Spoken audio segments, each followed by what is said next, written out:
I'm so honored to be here and part of this. Tech Manitoba is such a wonderful partner with Economic Development Winnipeg. So, and I'm excited about this conversation to be able to have this conversation with two really impressive entrepreneurs who know exactly how to create billion-dollar opportunities right here on the prairies. So today we want to explore exactly what it takes to cultivate a winning mindset for success. Hopefully business leaders, entrepreneurs, and others who have joined us here today will glean some key insights for their goals from the stories and experiences that they hear today. What did it take to build a unicorn company like Skip the Dishes, and how were those lessons leveraged to create more opportunities for more multiple billion-dollar businesses? And right here on the prairies. So first, let's set the stage a little for this conversation with some introductions. So since its founding in 2012, Skip the Dishes has become an iconic top 10 brand across Canada with more than 6 million customers, 3.5 billion in annual sales, and more than 3,000 employees right across Canada. Skip has been a catalyst for other breakthrough technology businesses being built across the prairies. And today I'm pleased to be joined by Chris Simair and Andrew Chau, co-founders of this phenomenal prairie story, Skip the Dishes, and the fast-growing fintech Neo Financial. Thanks so much for being here, guys. Ron, thanks for having us, Eleanor. Well, first we'll start with introducing Chris. He's a venture builder helping to shine a spotlight on tech in the Canadian prairies. Following Skip the Dishes, he founded Harvest Builders, a venture studio supporting Canadian technology and innovation. Harvest Network has expanded to include studio programs specifically focused on meeting the demands of skilled tech talent, a 14 million early stage venture capital fund, and a fintech portfolio with Neo Financial, OneVest, Walnut Insurance, and Propra. Today, Chris works with Harvest's fintech businesses to create the next Canadian tech giants. And Andrew Chau joins us as well. He's the CEO and co-founder of Neo Financial, Canada's first digital banking platform designed to support local businesses. Founded in 2019, Neo is reimagining spending and savings and rewards for local businesses by using technology to simplify finances, create rewarding experiences, and build community for all Canadians. Neo partners with more than 5,000 retail and e-commerce partners right across Canada to help businesses acquire new customers, drive incremental sales, and sustain customer loyalty. So thank you. I'm excited to have this conversation. Like many people who've joined us today, I've followed along with a lot of your stories over the years. And in fact, because of my job here, I've even covered a few stories for our channels on Neo and Skip the Dishes as well. So your journey has been fascinating. And I think some people might want to know, what are some of the stories that mainstream media hasn't covered? Well, we'll get to that because I'm going to ask you that question. But first, let's talk about the beginning. And, before you helmed a billion-dollar international unicorn company. So we know it started, Skip the Dishes started in Saskatchewan, but how did it all start? What was the catalyst or, the key need that you saw needed to be filled in the marketplace? So maybe we'll start with Chris on that. Sure. How's the audio? Just to check on that. Is it loud and clear? Yeah, you sound great. Okay, cool. Well, I guess like all entrepreneurs, the first thing that was started with really having a strong understanding of what it's like to be a big nerd. So all of us Skip founders, we are basically ingrained at a young age, have a big passion to feel really the desire to go out there and create the new and solve big problems. And for us, my background in computer science with Andrew in finance, we were basically always passionate about building, always passionate about learning, and always had an intrigue or ambition towards doing the new. And that's really what started the fire in our bellies. Having grown up in places like Prince Albert, Saskatchewan, or Saskatoon. And so it's somewhat similar to growing up in, say, Thompson, Manitoba, or the Portage la Prairie, and you aren't really afforded as many opportunities that that are available for someone with that type of aptitude. And so for us, we had to go out and seek out our own careers, our own experience in life, and that involved studying hard, working hard in class to get the top AE marks, to network and find people smarter than me, in school, and make friends with sports and stuff like that. So it's kind of like the starting point of any kind of story, whether it's Facebook, whether it's Skip the Dishes, whether it's Neo Financial. That's kind of the starting place. And the real opportunity for us was just with his learnings and experience and network he had. My younger brother was overseas banking in London, UK. And he was working really hard out there, long hours, and ordering food from a company called Just Eat. And that was the same company ultimately ended up we transacted with later down the road. And but we saw an opportunity to really take the big city thinking of Just Eat and open our eyes to big world problems. And how do we bring that back to the prairies, to the small, humble communities of Winnipeg, Manitoba, and the world stage, and solve it from mid-market to Canada? And that was really the beginning of Skip the Dishes. And Andrew, your feeling was the same as Chris. When you started, was it difficult imagining even creating something like this?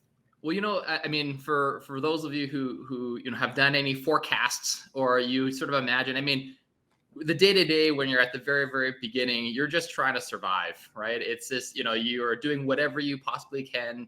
I think Chris and his brother were literally living in the basement. I know mom and dad's basement. Hey, mom and dad with the meatloaf. Hey, yeah. Sounds like a familiar startup story. Yeah. And there was a time where we were literally scraping by trying to find the cheapest possible equipment for restaurants. And Chris can tell the story around buying tablets from overseas, and we couldn't afford iPads at the time because we didn't have any external investors at the time. So literally, I think Chris, you put it all on your credit card, and yeah. So the two leading, just a quick segue. I'll go back to you here. I don't know, sorry, but talk about story behind the scenes that we don't talk about a lot. Yeah. The first few years, I remember taking life savings, $50,000, and writing a check to an Alibaba to a tablet manufacturer. One was called Anal, another one's People.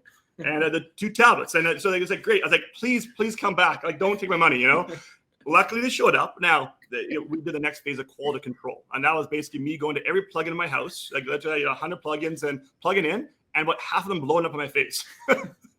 So there's $25,000 gone there. And then the next thing was, well, how do we put these in restaurants and really make sure they don't catch that restaurant on fire? That was kind of the biggest concern I had, losing sleep overnight. So it's kind of critical. In the early days, you just don't see. But those are things you build upon and learn upon to get the point of earning that in the iPad quality down the road. Yeah. You mentioned investors, and so a lot of startups struggle to find investors, and getting them to see what your goal is in the short term, and then again in the long term. So how much harder was that to find investors back in 2012? Yeah, I mean, 2012, obviously, that was more than 9 years ago. Today, it sounds like everybody is sort of raising around. Yeah. Everyone's, capital is an abundant resource now. But back in 2012, especially coming from Canada, it was much less much more uncommon. When I think about, even just starting the process, there were no resources. There were very few, we just had Google at our disposal. And very few, angel investors and some advisors around the table. But, we sort of just, much like starting up a company, we had never done it before. So we just found a way to figure it out. That's where we were literally trying to research how to say San Francisco. What were the proper nomenclature? Do you say SF or do you say San Fran or San Francisco? So he did debates about that too. It is a small, humble bumpkins in the prairies, going to big SF. Yeah. But I imagine for you trying to explain to Americans too, having them understand that Saskatchewan is not in Winnipeg, and explaining that must have been difficult too, because sometimes Americans have a hard time visualizing where things are. And that also we're not just simply an extension of the US. So was that difficult explaining that, hey, look, you can actually create something big, and you can create something big here in Winnipeg or Calgary? Yeah, I mean, it definitely wasn't easy. I mean, we, in our conversations, we had 200 no's before we had a single yes from an investor, which is, all you really need is one single yes. But I remember, when we were sort of pitching investors, and we would say we're from Saskatchewan and Manitoba, they'd say, where is that in Montana? Yeah. And is that a place in Montana? So it's, you start to build up this profile, and we really had to tell the story around why we were building a company in the prairies. Why Canada, and really explain and set the stage for how large Canada is as a market. But I know when we were out raising for our very, very first investor round. We had actually had, the day that we entered into this business case competition, because again, we were trying to scrape by $5,000, $10,000 here and there. We ended up losing that competition that evening.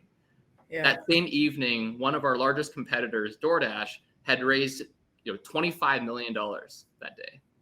And we're like, what are we doing? So we need to go work for DoorDash. Did that ever cross your mind? Like, what are we doing?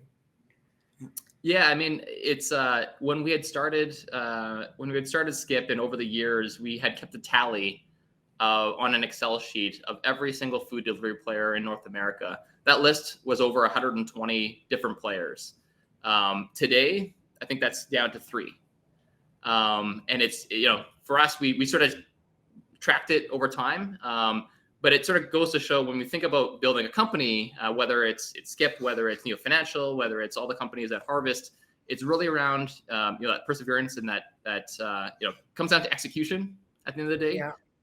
Because that's when you think about attracting capital, when you think about being able to attract investors. Nowadays, especially, you look at it and people just look at the numbers. They look at the team and they look at what you've been able to do. Versus location, because obviously it's a lot more.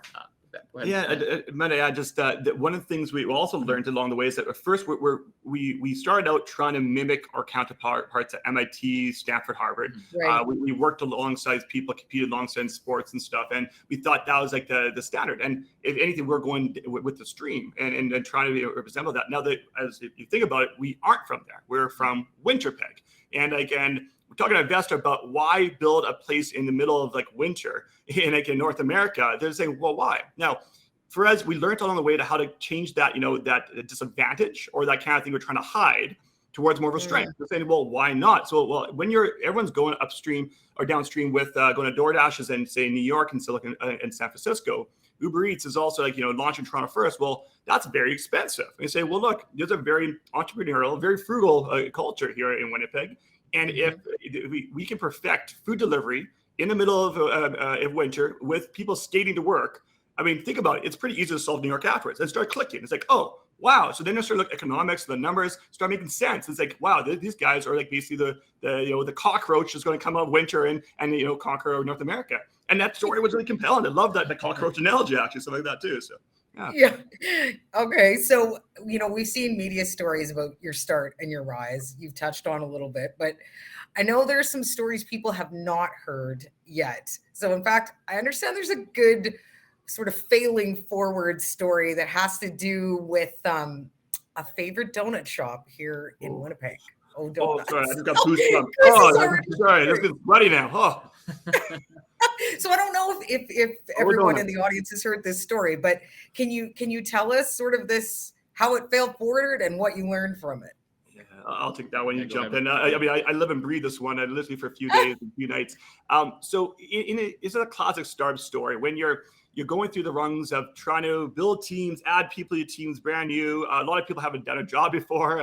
And haven't experienced this, and you're also trying to find ways to grow with hack. And in other words, to really get more customers in a very cheap way. We challenged that with our teams. Now, at that point, we weren't mature enough for our teams to talk together that well yet. And admittedly, we also have teams in Winnipeg, Saskatoon, and Calgary. And our engineering team, in particular, were in Saskatoon at the time, and our marketing team was in Winnipeg. Now, our marketing team has put a lot of pressure, saying, guys, we got to figure out how to get upswing here and we got your numbers up. And so I had the brilliant idea of what you think about Winnipeggers. What do we love more than a deal, right? So here comes a door crusher idea. That's part of Donuts, the best. One of the cream of the crop donuts that even Trudeau loves as well. And how do you look at the way to be able to get to Winnipeggers excited about this? So we did a door crusher event, saying by a certain time frame, the first 100 people ordering will be able to get free donuts. And it's a great collab. Now, that would have been great if we're a big, Facebook style level or Skip the Dishes Today company. Now, what that means for engineers is that every time someone clicks on your site or goes to your app or whatever it is, that's basically, it's traffic. So it gets more load to your servers. And our engineers, every day, they optimize the server load, try to save $1 for us. If you spend too much money to keep the volume up, it's very expensive. So they're very frugal with that. And also, unbeknownst to them, they didn't know this was happening. So on 8 a.m. on, I think it was like 2019. I think July 1st, pick a date here. All of a sudden, this tsunami of like just traffic came at them. Like, what's going on? We thought getting attacked. We thought like a denial of service or something. The engineers are freaking out. And ultimately, what happened? It brought the site down.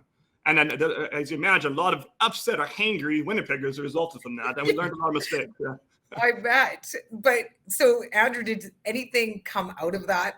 Any lessons other than please let your marketing team speak to your engineering team before you decide to do a big marketing brand launch? Yeah, I mean, I think that's probably the biggest lesson to take away from all of it was make sure the engineering team is aware of marketing campaigns that can take down your site. And the second thing we learned was 100 people to get free donuts was not enough in Winnipeg, but it creates that like level of rarity, that's for sure. Yeah, amazing. But in all seriousness, I mean, I think a big part of it when we thought through these things, obviously it's great to build up that hype and that buzz, but for us, being able to plan longer term, being able to plan out these campaigns in advance, and obviously tie in the rest of the teams versus these very ad hoc things. But when you're a startup trying to figure out ways to grow, you sort of do whatever it takes, and that was one of those things. For advice for people that are looking at a startup too, you have a moment like that, and you're like, oh no. How do you move past that? What's your advice to someone who's starting out and something like that happens? What's your advice to keep going? I think the biggest thing really is anything that you do, whether you don't know if it's going to work or not work, right? So the biggest thing that you can take away from it, one thing that is guaranteed is, are you going to learn something from it, and how quick can you learn from it and pivot or move, right? And I think that it's that pivoting piece that's really, really key, because if you keep trying something, it doesn't work, but you don't learn anything from it, then you've sort of just wasted all that time. And it's really around making sure you can compress those learning cycles as quickly as possible, because there's only 365 days in a year. How many actual learning cycles can you have when you're building a startup? Well, you need, unless you want to take 30 years to build something, if you want to build something very quickly, startups live and die by growth. So the more that you can learn, the faster, and compress that time frame. That's really the advantage that startups have relative to larger incumbents. I see people talk about this too in the startup world. Is it more important, in your opinion, for both of you, to focus more on creating the product and making sure that product is spot on versus capital?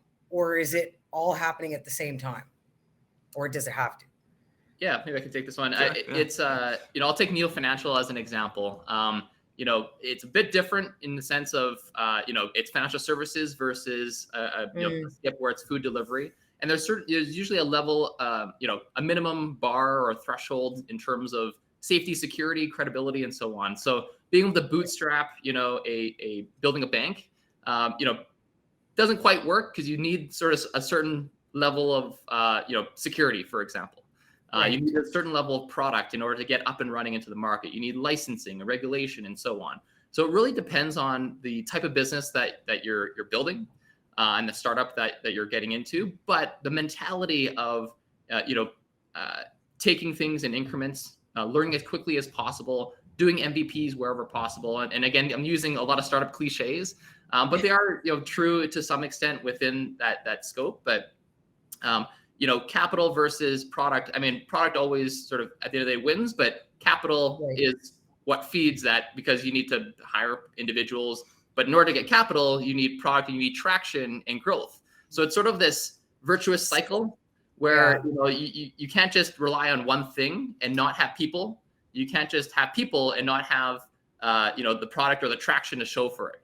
And you need all three things. And you sort of have to push all three at the same time in order to it's like a juggling act. Exactly. Yeah. Exactly. Okay. So I know a lot of companies, we're coming out of this pandemic. We're still really in it, but talent has been a huge issue even throughout the pandemic. So this war for talent is probably going to continue, and we see that a lot, especially in the tech sector.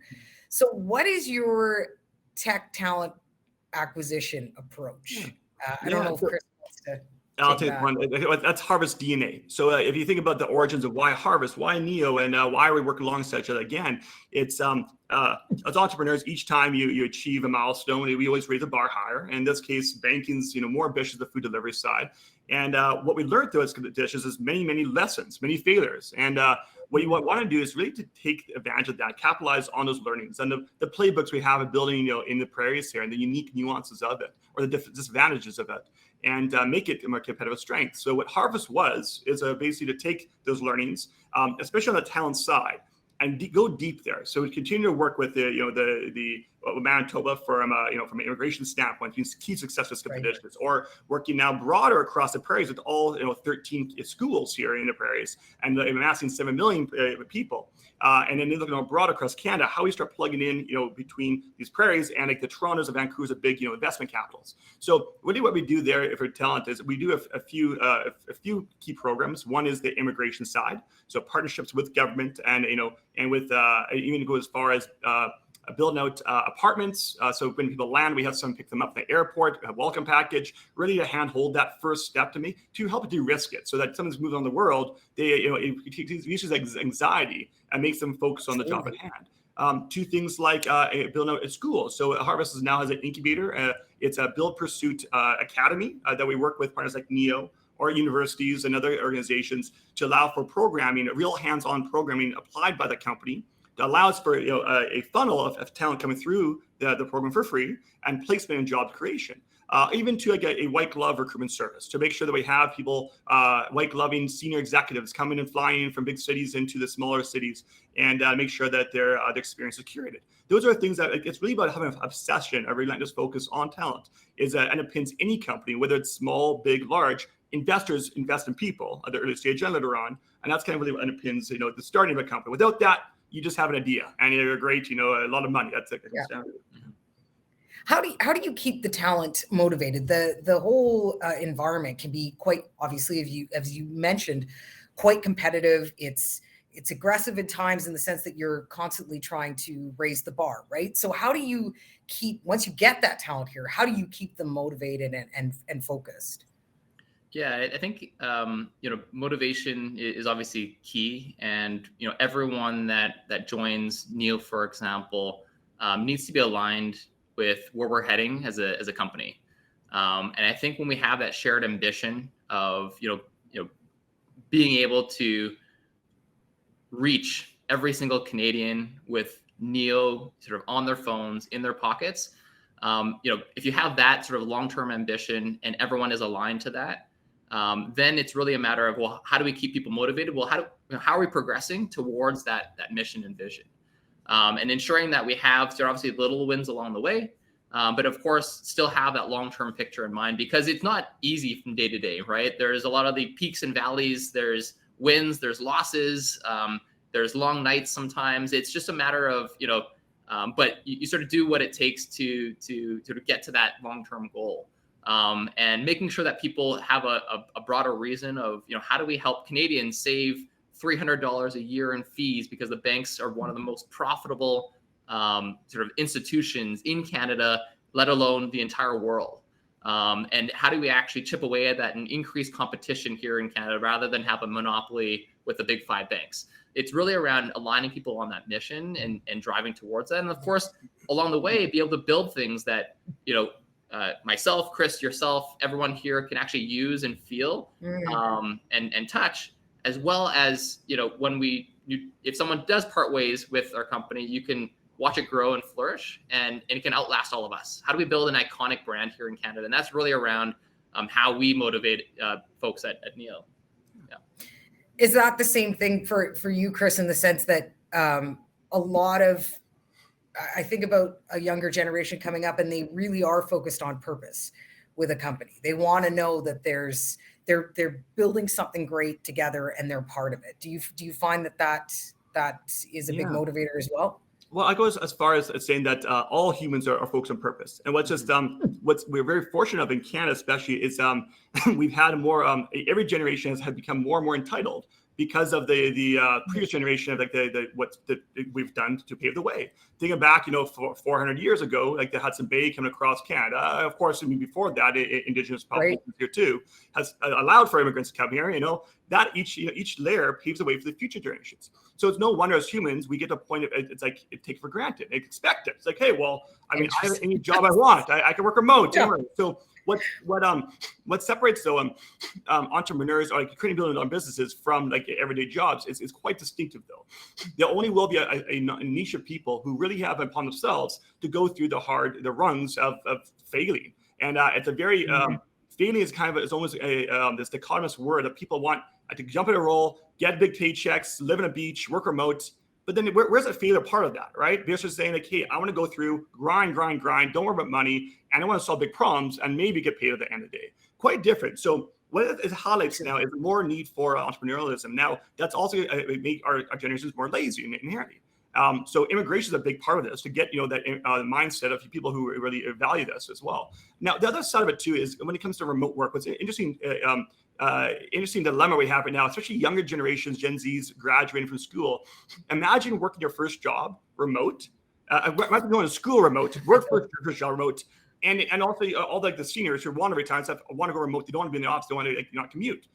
What happens in that next generation? It's going to get it's going to get a point where like other countries emerge as more leaders. So whereas like China and other kind of markets way more powerful, more bigger than us, will take the lead range, is the baton. So that's why it's happening now. So it's a short-term thing. Yeah, great. It's great to work from home. Great to have those time of fulfillment. But what about our kids? And that's what it draws us to create that really that culture and obsession about saying, hey, let's have a bigger purpose of life other than just getting like fulfillment for a short-term itch. How do you have a long-term impact on life instead? And that's really what fuels us entrepreneurs and try to get surrounding environment, and why we focus on being together in office versus remote as well. That's interesting. I really like that insight. But now, speaking of entrepreneurship, what are some of the aspects of that surprised you the most? Yeah, I mean, it's all full of surprises. I think there's entrepreneurship. You typically have this very idealistic sort of view, and very optimistic view of if I build it, they'll come. And I think it's nice and simple, right? You just got to build a product and just release it on the App Store, and everyone just comes walking in. You're like, it works, it's great, and like I'm just gonna sit back and let it roll in. But that's probably the biggest sort of learning, right? I think what we generally see in the media and the news is the points in time at which there's these big wins, but behind all of that media and behind all of those news stories, there's it's just the tip of the iceberg. There's a million other stories of failures, of things that aren't working, things that are the trials and tribulations to actually get to that point. And that's really the part that sometimes we lose sight on when you do start a company, that it's not as easy as getting to that, like, hey, you got to 1 million customer mark, or you raised your $1 million seed round. Well, there's a lot of blood, sweat, and tears before all of that, we live day to day when you're actually building a business, where you're trying to figure out how are we going to win this, win this large enterprise customer, or how are you trying to convince your friend or even your parents to use your product, right? Like it's personal experience, but it's I think there's a lot of different pieces that go into building a business, and I think those are some of the learnings where you don't experience until you're actually in it. Do you think though that we should be talking more about those failures? I mean, I see it's happening a little bit more, but in your minds, do you feel like entrepreneurs should be talking more about those points where they're failing? I think it's a general comment for society, though, isn't it? We're even talking about mental health and stuff like that, too. It's like, on one hand, we're all about how good an Instagram profile looks. I mean, mine looks really good, by the way, but with one hand. And the other hand comes down to talk about how honest raw we are. So it's at the point of polarization in the world. I think I see a lot of this as the world grows and expands. I think, personally, the best way for us to just, versus talking, is just doing. And then what we're trying to, what prevents us from able to experience this is the opportunity. And if we can focus on getting more opportunities and like minds like this, it gives us at least a equilibrium. Whereas, you can have a very good lifestyle, go to Victoria Beach and enjoy the sun every summer, or people go out and pay the way for a few jobs to pay for taxes for people to benefit as well too. So you always need to balance the yin and yang. But if we can create more opportunities for the next generation to at least experience it, we keep the cycle going, and we can continue to appreciate all the luxury we have here in Canada, and hopefully the world can appreciate more of this as well that we've had to experience ourselves. Mm-hmm. To that point, though, what do you think are the biggest obstacles now that you guys have built up these? We see that it can be possible to do this in smaller locations. What do you think are the biggest obstacles for startups in smaller cities? When I think of Saskatoon and Winnipeg, what are the obstacles facing, and what would you like to see removed? Yeah, I mean, I would say the biggest obstacle, and it's not capital, because as I mentioned before, capital comes with traction, right? If you have a great business, you will find capital and people will want to invest.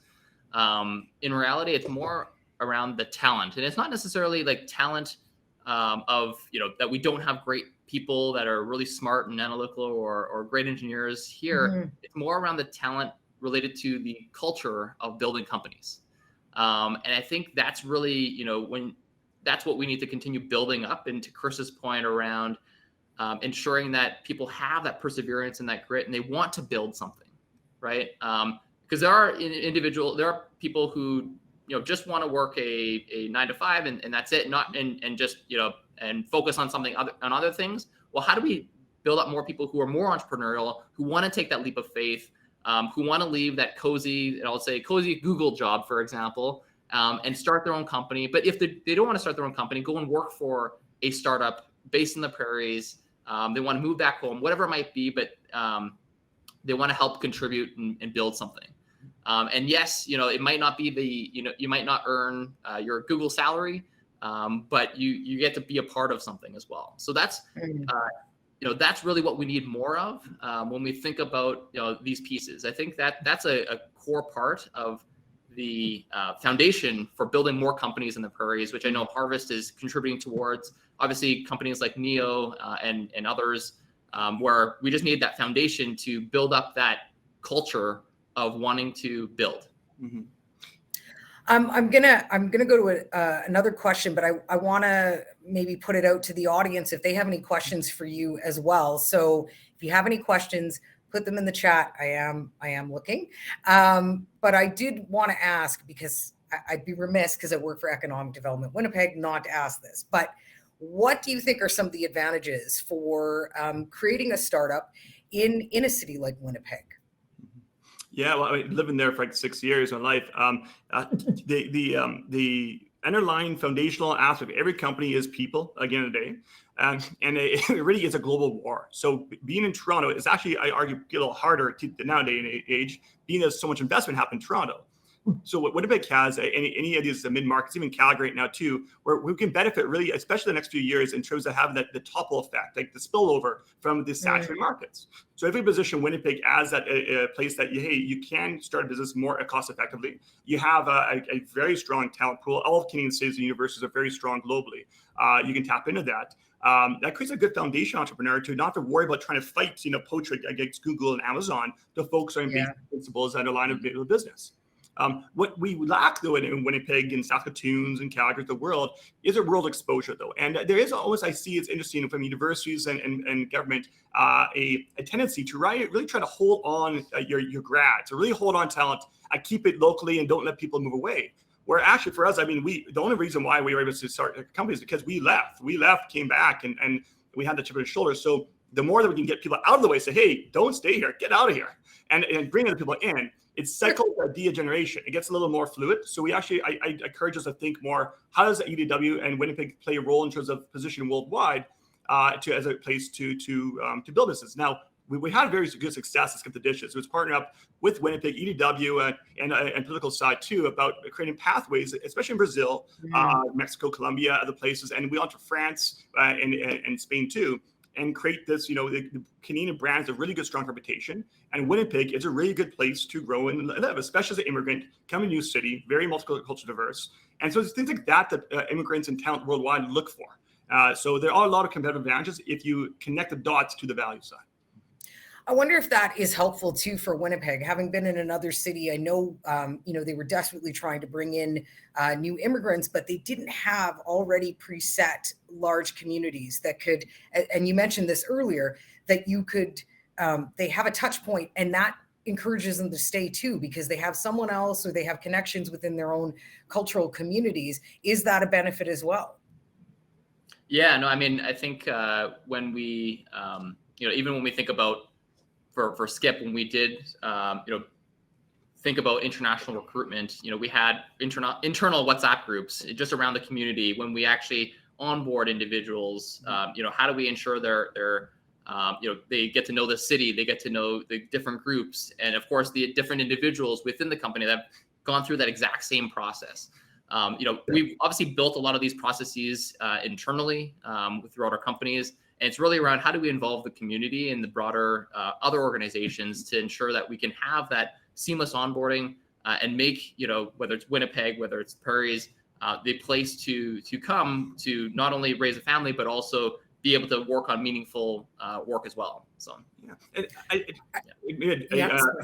oh, sorry. Do you mind? I just don't. No, go ahead. Yes, yeah. I was just going to go to a question from the audience, but go ahead. I'll do it short. But another food for thought. I talked to a lot of politicians and organizational groups about tourism and all about brand as well.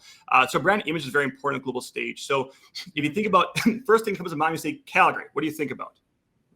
Cowboys? Stampede. There you go. Cool. Cowboys. Okay. Or oil and gas, right? Probably the two things. Oil, gas. That would have been a better answer. Yeah. And then if you think about Manitoba, what do you think about?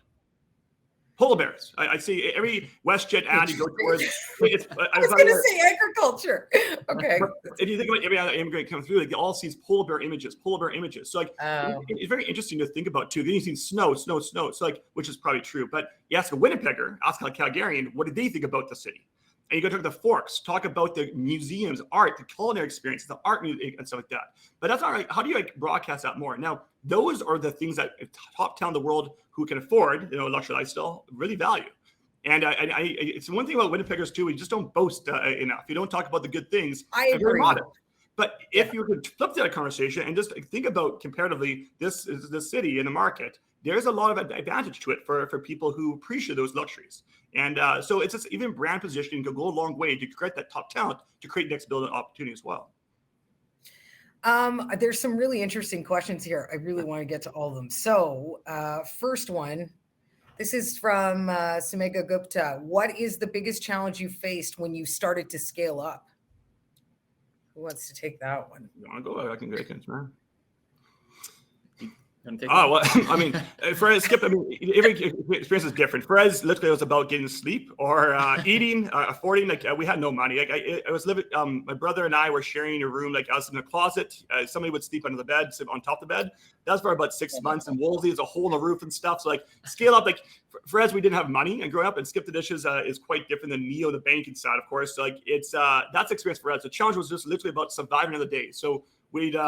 Get a record, another 10 orders a day. At that time was a lot.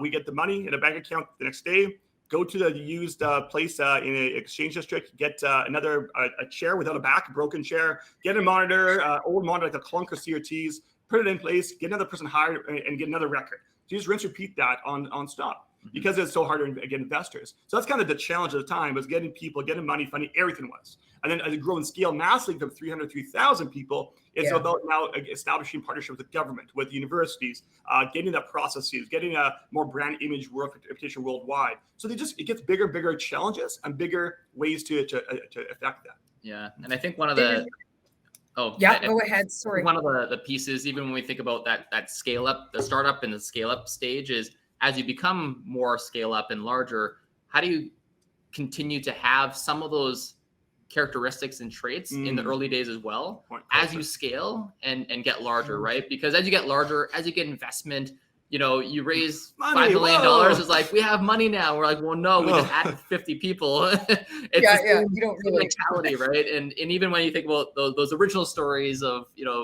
sleeping on the floor in a basement, even when we could afford a flight to, Ottawa, when we were launching Ottawa as a market, I remember getting the cheapest Airbnb possible And we ended up sharing a bed with my other co-founder, which again, when we think of untold stories, like that's how we saved money, right? Even though we had raised investor dollars already, but we're like, hey, we can save $200 a night or $500. We're going to go and do this.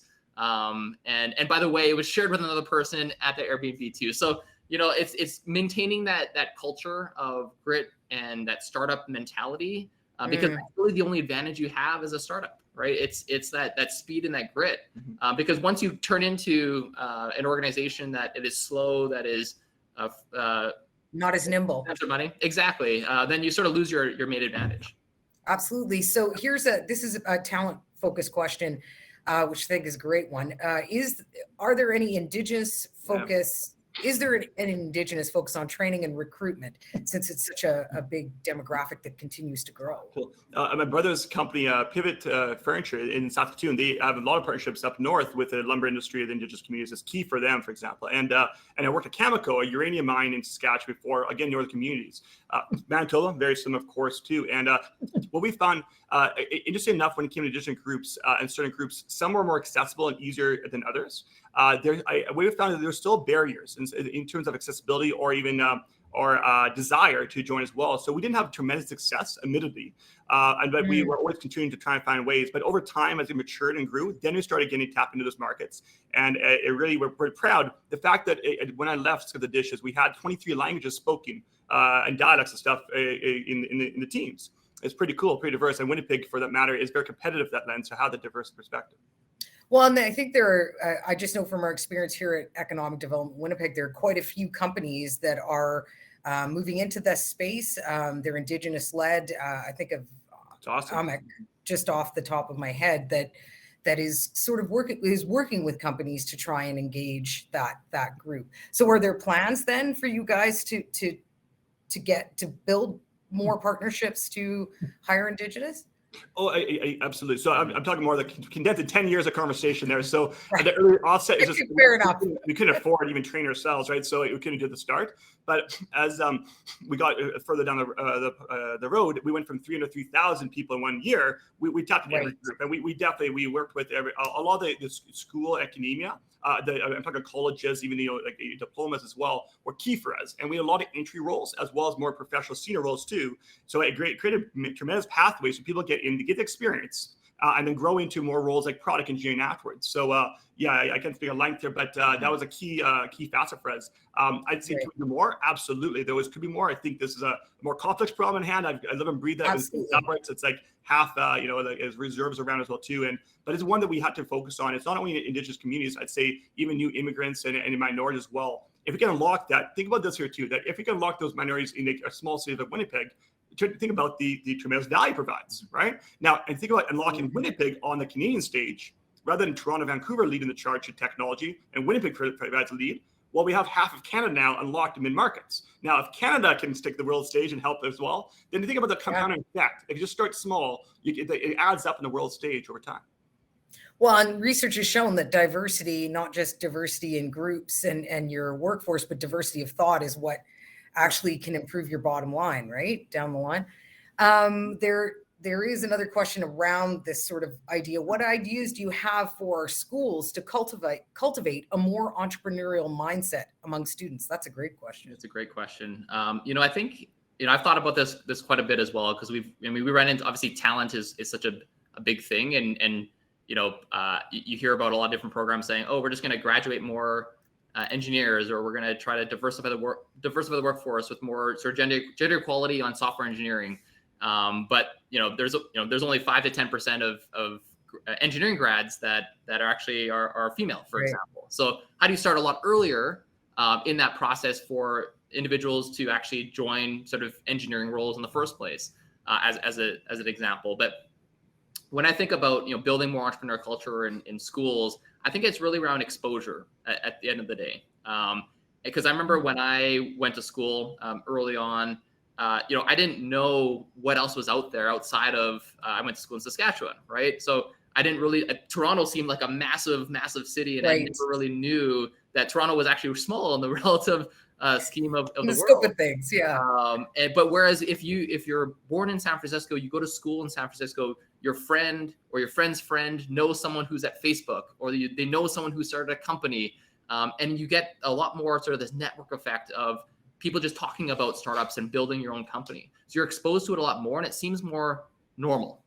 So if we can expose students to one, what else is out there, and again, to Chris's point, have them experience the world, but then two, have them do it as well when you're small, when you're younger, where there's no risks at all, right? And you have pressuring your parents. I know there's programs and organizations like Junior Achievement, for example. How do we get more of those embedded into the school so that people are actually learning how to sell, right? Learning how to build something, learning how to get feedback, and start to embed a lot of those innate sort of entrepreneurial skills earlier on. And I think that's just my opinion in terms of how we can start kickstarting these things. You may have, I think you've touched on this, but I think we have time for one last question, I think. So this one is, how do you overcome the prospect client perception of being from a smaller city like Winnipeg and competing with firms from larger cities? So you touched on it a little bit before, but can you expand a bit? I think the base of it is first, advice is quit. Don't compare. Quit thinking about being a small city versus big city is the first thing. Get rid of that perception. We learned that too. And then just think about if you're investing money yourself in something, why would you, right? So a lot of it comes down to trust and traction and credibility. So a simple advice would be, if you're looking to fundraise and raise money, don't go out and build a sexist product with no traction, no revenue, gross customers, stuff like that.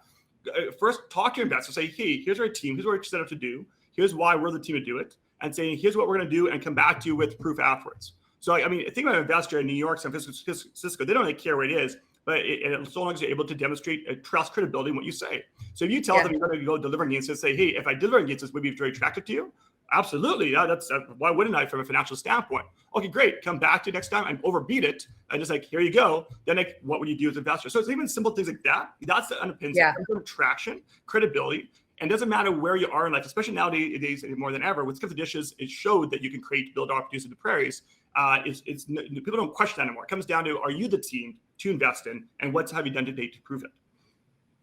Yeah, and it maybe speak to the fact that sometimes we are our own worst enemies, where we have the complex and we're projecting on other people, thinking like, oh, they don't think this about Winnipeg, whereas they may have not even heard of Winnipeg. So to your point, lead with your great product and your great idea. Winnipeg and where you're doing it is secondary. Where's Walmart headquartered again, right? So exactly. So it's in mid-market America. So. Thank you so much, you guys. This has been, I've had a lot of fun having a conversation with you guys. I hope everyone got some great insights into, where they can go next, and even just getting a little bit more background into you guys, like with the O-Donut story. Very good story.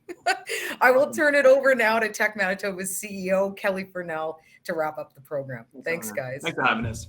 Thanks. Bye.